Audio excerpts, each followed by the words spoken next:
ONGCৰ অৱসৰপ্ৰাপ্ত বিষয়াৰ ঘৰত ডকাইতৰ লুটপাট।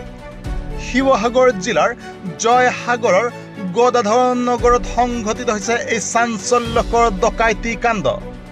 শিৱসাগৰত আইন শৃংখলাৰ ব্যাপক অৱনতিৰ অভিযোগ। অপৰাধ ৰোধ কৰাত ব্যৰ্থ হৈছে নেকি অসম আৰক্ষী? হয়, ঠিকেই শুনিছে। শিৱসাগৰ জিলাৰ জয়সাগৰস্থিত গদাধৰ নগৰৰ মণি দত্ত নামৰ ONGCৰ অৱসৰপ্ৰাপ্ত বিষয়াগৰাকীৰ ঘৰত যোৱা বুধবাৰে সন্ধিয়া ডকাইতে চলালে লুটপাট। প্ৰাপ্ত তথ্য অনুসৰি মণি দত্ত নামৰ 65 বছৰীয়া এই মহিলাগৰাকীৰ 2 হাত ৰছীৰে বান্ধি মুখত সোপা দি ডকাইতে লুটি নিলে কেইবা লক্ষাধিক টকাৰ সম্পত্তি।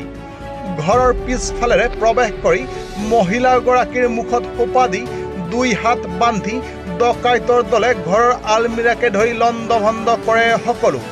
পৰৱৰ্তী সময়ত ঘটনাস্থলীত উপস্থিত হয়হি জয়সাগৰ আৰক্ষী থানাৰ আৰক্ষী। অৱশ্যে এতিয়ালৈকে আৰক্ষীয়ে গ্ৰেপ্তাৰ কৰিব পৰা নাই কোনো এজন অপৰাধীকেই। উল্লেখনীয় যে বিগত 13 ডিচেম্বৰ তাৰিখেও সেই একেই স্থানতেই নাথ উপাধিৰ এগৰাকী অধ্যক্ষৰ ঘৰত অনুৰূপ ধৰণে ডকাইতে চলাইছিল লুটপাট। কিন্তু এই পৰ্যন্ত অসম আৰক্ষীয়ে গ্ৰেপ্তাৰ কৰিব পৰা নাই কোনো এজন ডকাইতকে, আৰু যাক লৈ সমগ্ৰ অঞ্চলজুৰি এতিয়ালৈকে অব্যাহত আছে এক চেপা উত্তেজনা।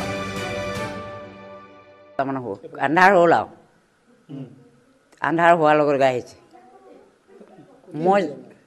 মই জুহালত বহি আছিলোঁ, মোৰ আটালৈ জুহাল ফালৰ এনেকৈ জুই ফুৱাই আছিলোঁ। মোক মুখত সোপা দিলে আৰু মোক ভিতৰলৈ মাতি আনিলে।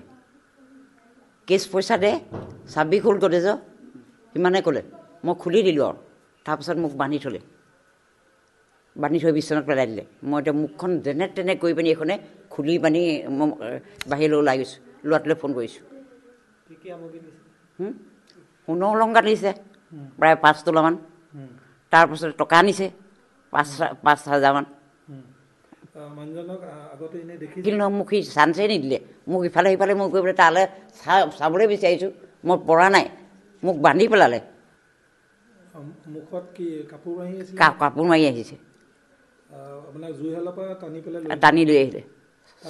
চাবি খোল, গডেজ খোল, কেছ পইচা দে। তাৰপৰা মই খুলি দিলোঁ অলংকাৰ পাতি চব লৈ গৈ পইচা পাতি চব লৈ গ'ল। তাৰ কেক কটা কটাৰী এখনহে আছিলে তাৰ। সি মোক মানে এনেকৈ ডিঙি দি পানি লৈ আহিছে, জুহালৰ পৰা টানি আনিছে। কিমানমান সময় থাকিলে কিমানমানৰ ভিতৰতে কৰি গুচি গ'ল? ই মোক বান্ধি পেলাই নি গোটেই গডেজত যি য'ত আছিলে মোৰ পইচা পাতি চব খালাচ কৰি পানি 5 মিনিট 10 মিনিট ইমান পৰে হৈছিলে। বাকী ৰুমত সোমোৱা নাই নহয়, এইটো ৰুমত সোমোৱা নাই, সেইটো ৰুমত সোমোৱা নাই। অকল মোৰ ৰুমটোতহে সোমালে। এইফালে ওলাই পাছফালে ওলাই গৈছে। মই পাছফালে আছিলোঁ। থাকোঁতে মোক পাছফালৰ পৰা মুখত সোপা দি এজনহে আহিছিলে। মোৰ নামটো মণি দত্ত। হয়, সুৰজনৰ নাম মোক কেনেকৈ ক'ম আকৌ, এইটো অসম্ভৱ নহয়। শিৱসাগৰৰ পৰা ফাৰহান লস্কৰৰ ৰিপৰ্ট, নিউজ টাইম 3।